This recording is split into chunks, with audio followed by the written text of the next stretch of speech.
I mean, if you want a big shortcut, pray. And it's not about God doing miracles necessarily in your finances. It's about doing miracles in your mind and in your heart and in your lives. Sometimes it's about the finances. It's victory everywhere. I just listened yesterday to 6 different stories in a group of God showing up in people's lives and giving them miracle jobs. 6 in a group of 8. Okay? God shows up. When you ask him to show up, he does.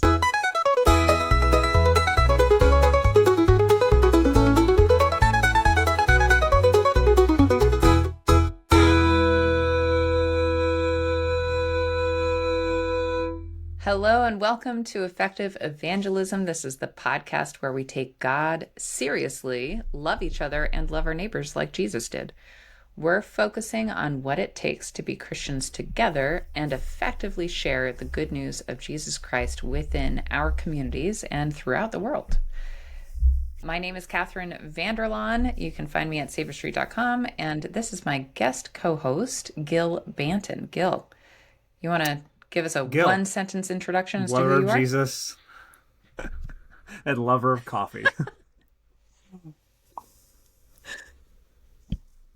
Fantastic. My coffee is a little strong this morning. So Gil's also a good friend of mine and my husband, and I love his wife dearly. So, and his kids are so great. I don't know, if you need just somebody to tell you how to be an amazing parent, Gil and Lindsay Banton are, I don't know what Prayer. they're doing with their kids, That's but about it's all working. I know what we're doing. We're just making it as we go. We have no idea what we're doing. Well, your kids love you and have loved you throughout their teenage years, and they love Jesus. So I would say check, check, mission fulfilled, or continuing to be fulfilled. That's a really good job. So I hope my kids are like your kids. So today we are going into the question, what is the gospel? And it's a funny thing. I thought that I knew the gospel like a month or two ago. And then I met with a minister and she and I sat down, and I had this whole gospel slide and a gospel teaching slide for other people. And she went, "Hey, this is all wrong." And proceeded to take the next 4 hours to tell me how wrong it was and what to do later. You know this person, Gil, but I'm not going to name her right now. And I did have to say, "Hey, I have something else to do. Thank you for all this feedback. Give me some time to digest it, and I'll send you a revision." It was good. It was a good meeting to have. And it made me question. And so here I am, super vulnerable, saying I've been a Christian since I was 5 years old. I have heard God's voice since I was 10. And I had the gospel wrong. Or at least I was told that I had the gospel wrong. So I'm pretty sure I did. I was missing a piece or two. So, Gil, today we're going through what is the gospel. And you share the gospel all the time as a missionary on campus in Connecticut. What's the gospel? I just want to ask you the same question back. I'm so curious as to what you thought the gospel was. It's like you can't just like drop that. You know, like I had this whole slide, and then you're like, So I will. I'll follow up on what that is, but so all right, let's recreate. I just don't want it to take 4 hours of no. you're I'm not just that curious, same like person, what? so you're not going to Yeah, take what 4 hours to tell me that I'm wrong. Your 5-minute pitch was, I guess. What's your five? What was it? If you could yeah. Yeah, yeah, okay. So I said God is real and he loves you. He created you, wants to be with you.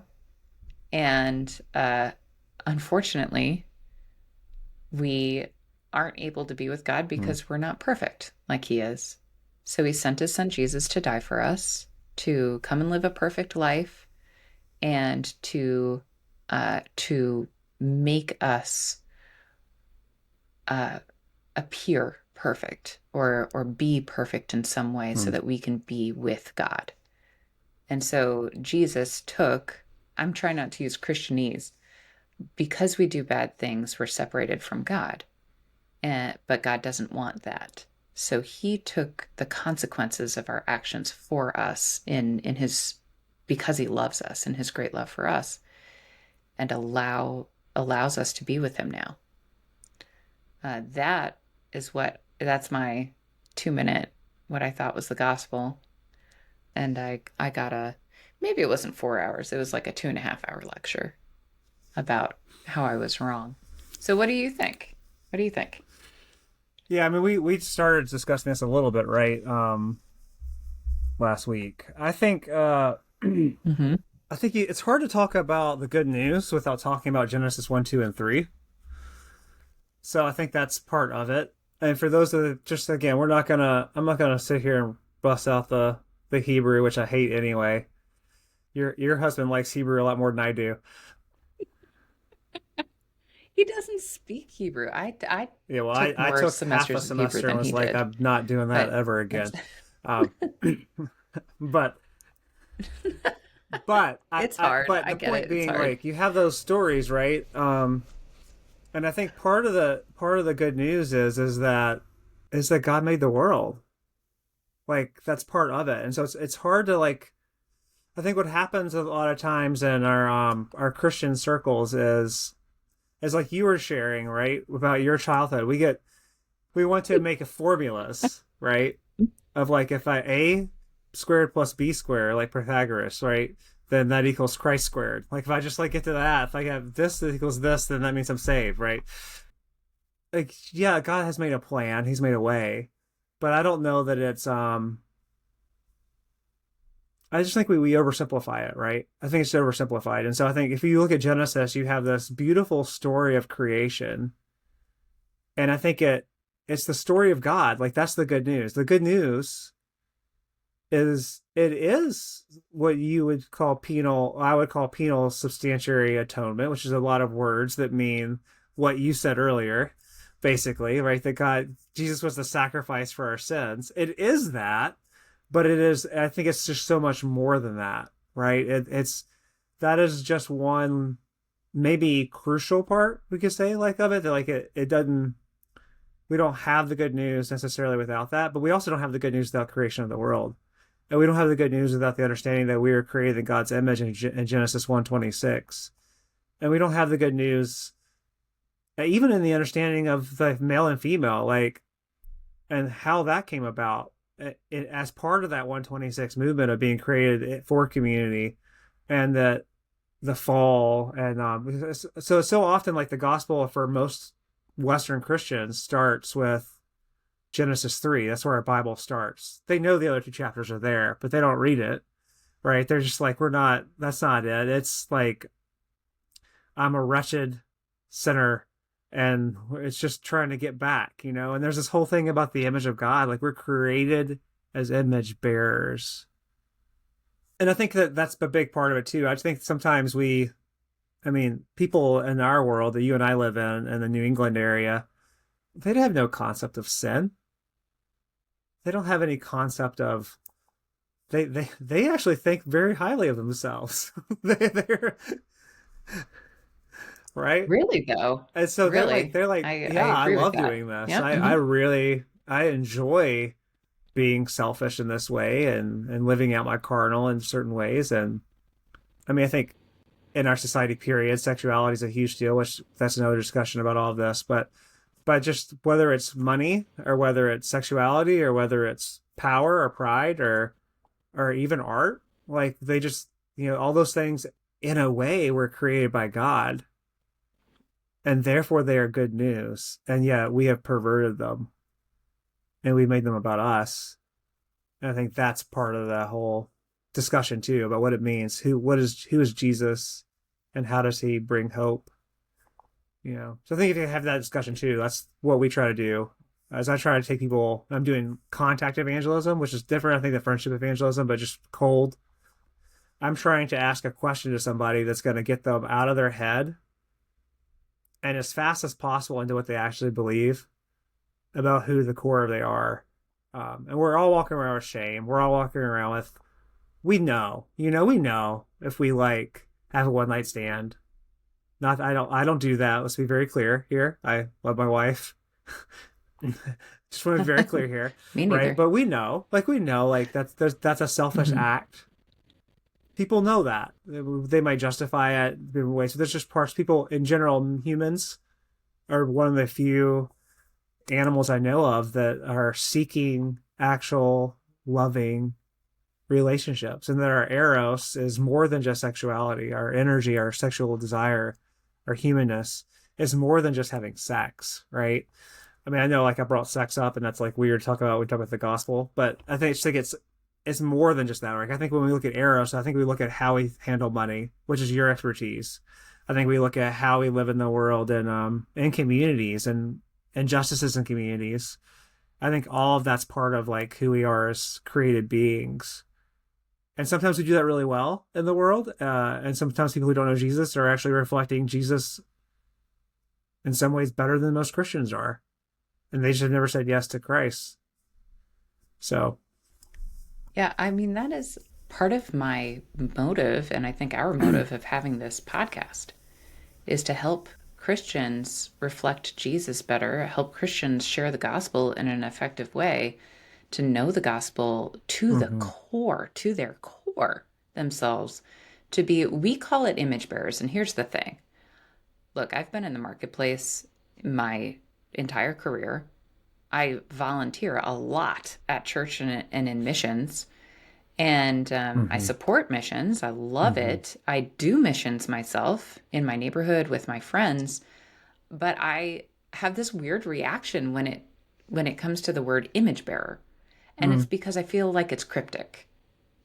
It's not something that anybody understands outside of the Christian world.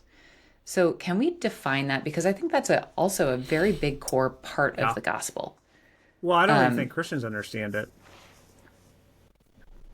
So, just to yeah. say that, I think for me, and you can tell me what you think too, because I want to hear. It's not like I'm the only person that is a Christian in this room. So, No. um, but I think simply like it says in Genesis 1:26, let's make them in our image, male and female. Let's make them. And I think that's a really interesting line again because I was joking about not liking Hebrew, but that word is the word that God uses. Let us make us in our image. It's the word for God. I mean, he's used like and the word God right there too. He says God said, "Let us make them." Right. The word God in Genesis is used in the it's used as a monotheistic singular form where it's only ever used as monotheistic, but it's always plural.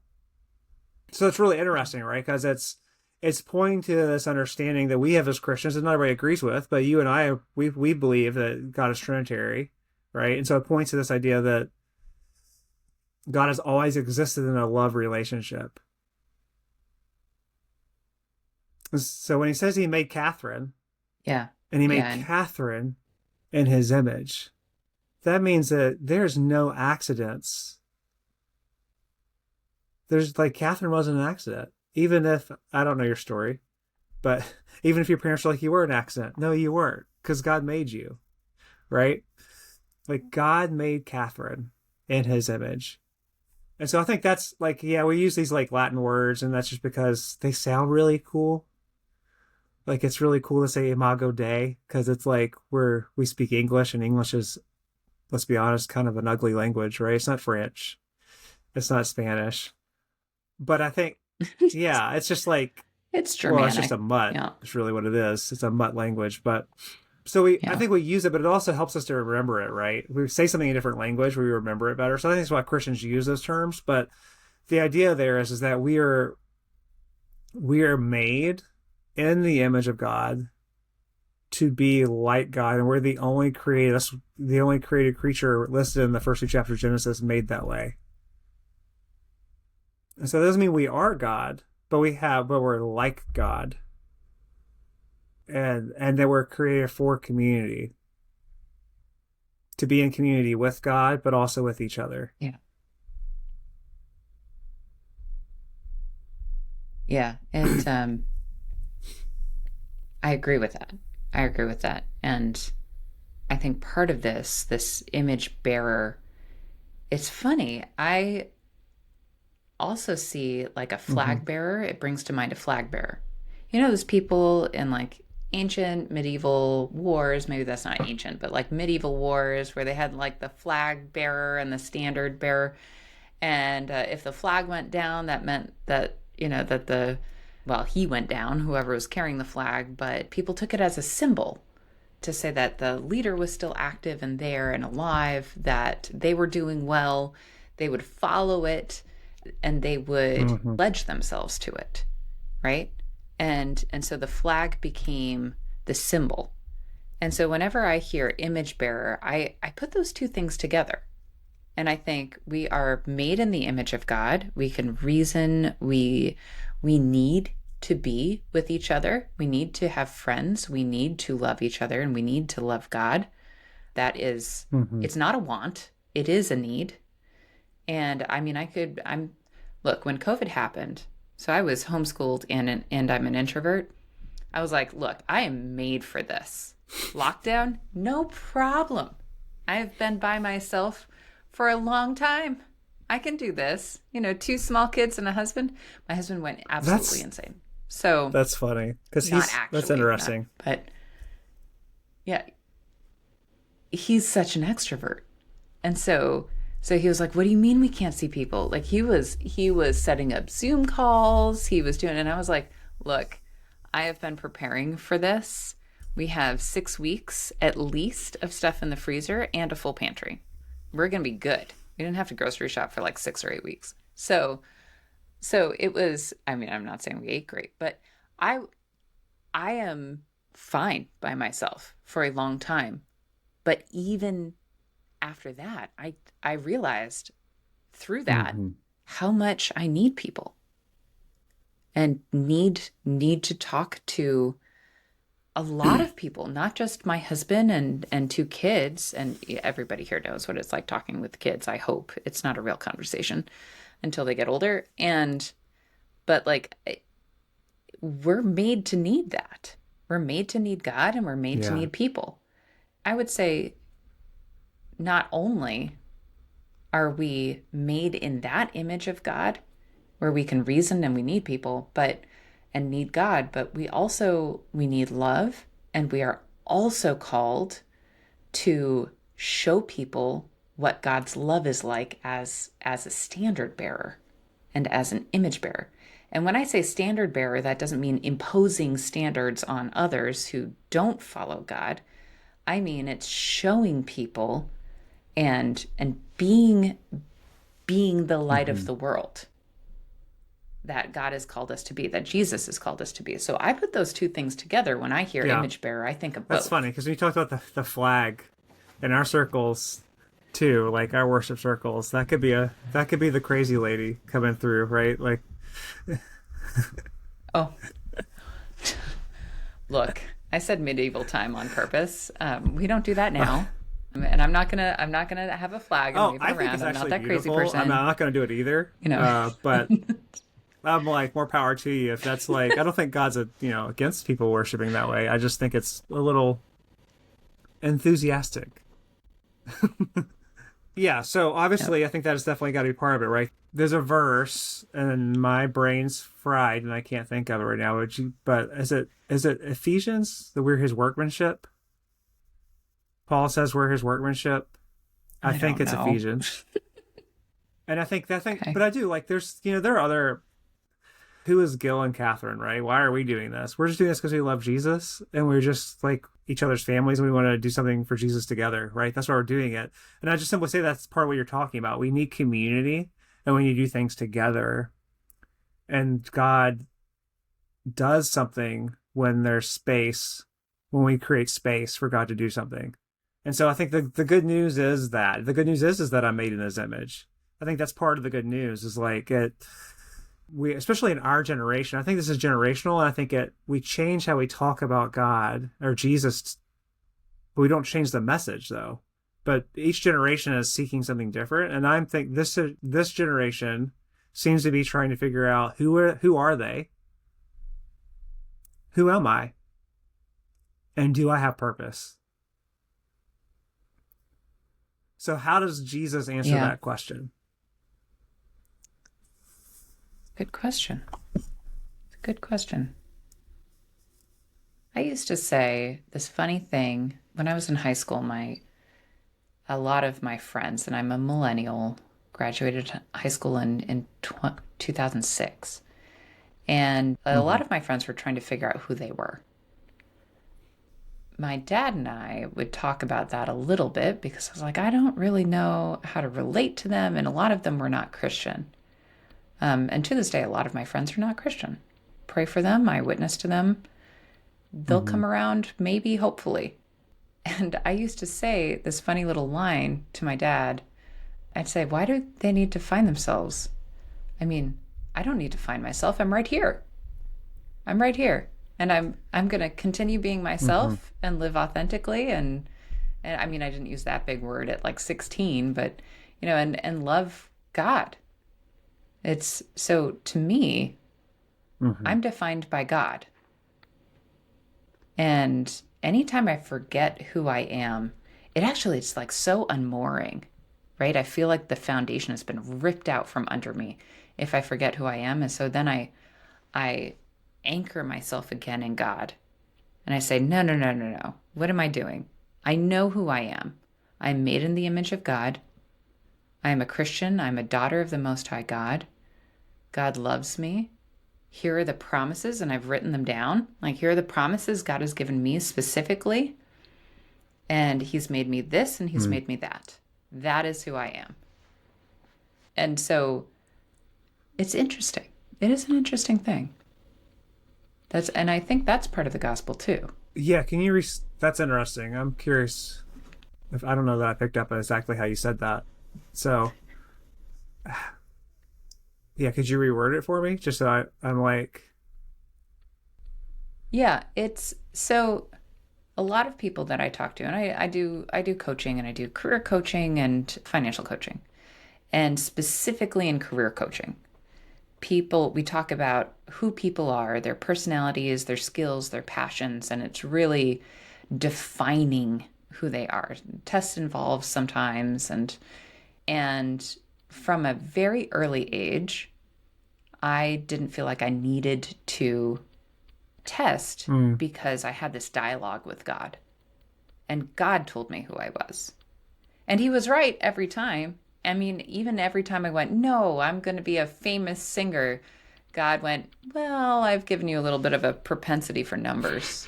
You're right. And by the way, I'm constantly off key. So he was right. He's right. Not going to be a famous singer ever. And when I went, hey God, I mm, think I really love animals. He came back and said, you love people more. You do. You love people more. And I went, oh, I don't know if I really love people more. They're kind of messy. And so, but he was right. I mm. love people more. He's right. And so instead of being a veterinarian, which I thought I was going to be at one point, I work with people in their all sometimes their deepest, darkest places. Not as a therapist. I send them to therapy if they really are there, but as Mm. alongside therapy a lot of times to help them make progress in their lives. And it's so to me, yes, and I think a lot of us are constantly discovering more of who we are. But if you let God define that and you have this dialogue and you understand and you hear God's voice, He will tell you who you are. And He's right every time. And it does actually feel good every time because you step into more of yourself. Yeah, and I like Does that that make word. I sense think now? the word self is a word that Christians don't like. I don't know if we're, Oh,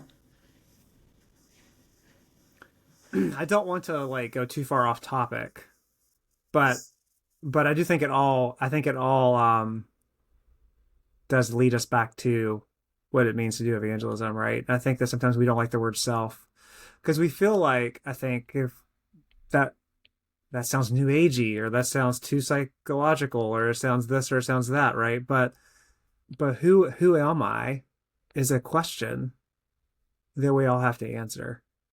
That we're all asking, whether we admit it or not.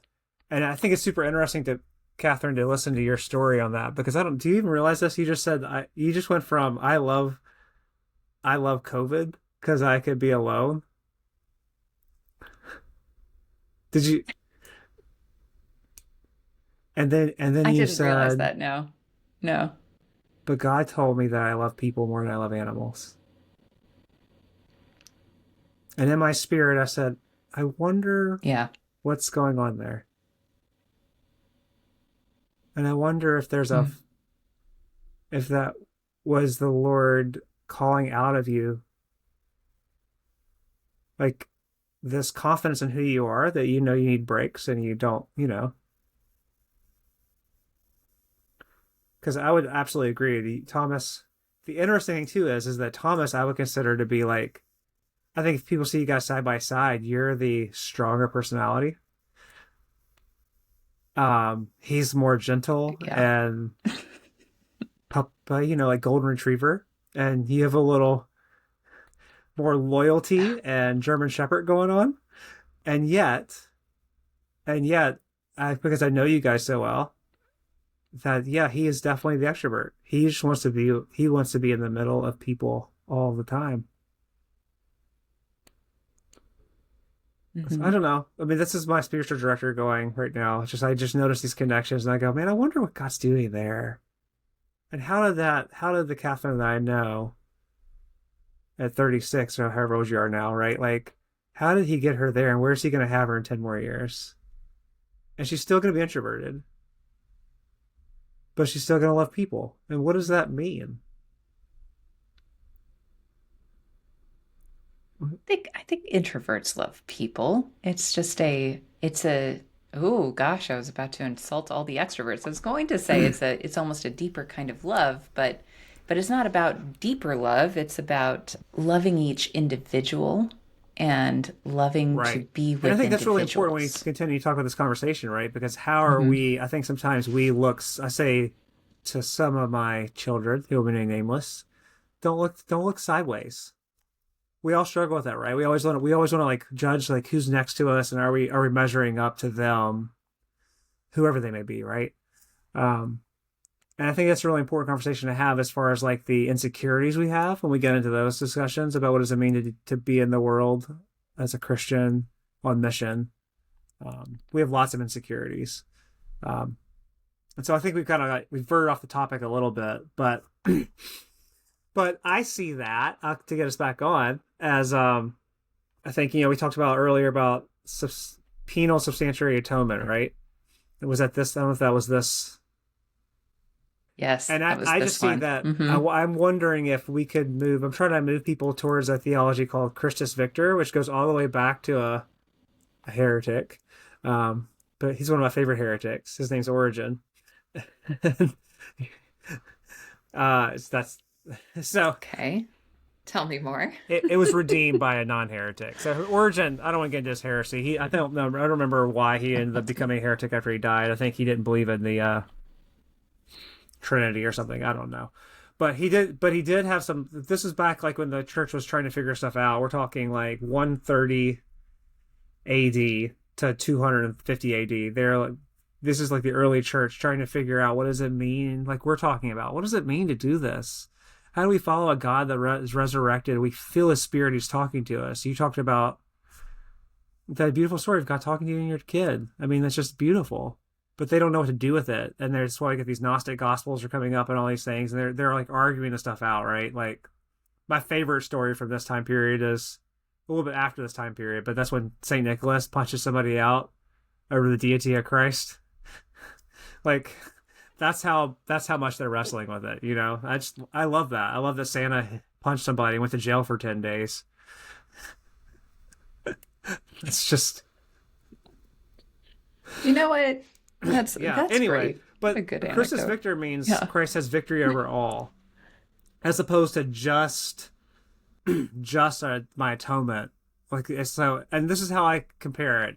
I think most of the Western Church kind of sees evangelism and atonement and all of this stuff, right? The gospel, the good news, whatever you want to call it, as kind of like Monopoly. So you're a numbers person. I'm sure that was like your favorite game. We all know that if you're playing that with a kid, it's the Hmm. worst game ever because it will not ever end. It just goes on forever. But they have these things in the Hmm. game, right? They like get out of jail free card. And that's kind of how we talk about Jesus. He's Yeah. like the get out of jail free card. But I just listened to your story, and you just Mhm. talked about victory. You talked about, hey, I was this kid, and Yeah. now I'm this person, and I do these things. And so I think that's also it's not just, it is that, right? It is. We can't talk about being lost and now being found without the fact that I do think that hell's real. And we need to talk about this idea that there's a separation from God for a life because of the fact that we do choose ourselves as our own gods. Like that's what to me that's what sin is. That's when I act like I'm God. So I'm created in God's image. We talked about that earlier. The difference as sin is that I'm not submitting to Him. I'm acting like I am Him. That would be what my simple definition of what sin is. And so, but Christ gives me victory over all of that. There's no more shame. I might struggle with shame sometimes, but I can find Yeah. victory in my shame in Christ. Right. It comes alongside Right. us. It's the one time you're allowed to look sideways. Christ comes alongside us and allows us to overcome it and be beyond. So not as God, Right. And just to but with clarify God. too, this idea of Christus Victor got redeemed. That's a newer term. That term wasn't used until like 1950, 1945 somewhere. Yeah. And it Really? was used by Gustav Ahlin, who's a Swedish Lutheran bishop and theologian. In 1931 is when he wrote the book. Sorry, I have it right here. So he took Origin stuff because Origin did have some good stuff, but then he had some bad stuff. And he said this like I like that, and then he went and he started like saying I think he's right about that, and he built a theology around that. That I think he's onto something. I'm not saying he's like completely right, but I'm just simply saying that it seems to me that Christ does give us victory over many many things besides just death, and that I wonder sometimes if that's why the world that you and I live in particular is kind of bored with Christianity. It's because we only talk about victory over death, and they don't care. Like they're like, you got people in Boston who don't have food, or you got people who are making, six figures trying to figure out like how to deal with their boss and the pressure that's on them and their families and all these different things. And and they're both in pain. That's the reality. Like one might have a whole lot of money, but that money's not necessarily helping them get where they actually want to be. And I think Christ, that's the Yeah. beauty of Christ, is Christ will actually give victory to both those people. And allows them to be that image bearer that shares that victory with others and join God in the Yeah, and mission even to the free crazy everybody. part too is, right, it even allows them to like sit at the same table together when they would never be able to do that any other time. And we see this in Acts, and we see this in Corinthians. Yeah.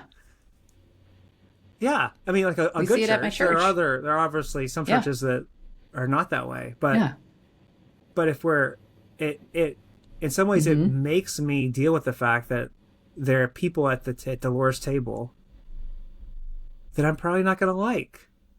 Yeah, I grew up with a pastor, and we're gonna have to wrap this up, but I grew up with a pastor who used to say and continues to say, we're all gonna get along in the new heaven and the new earth. So might as well start Right. practicing now.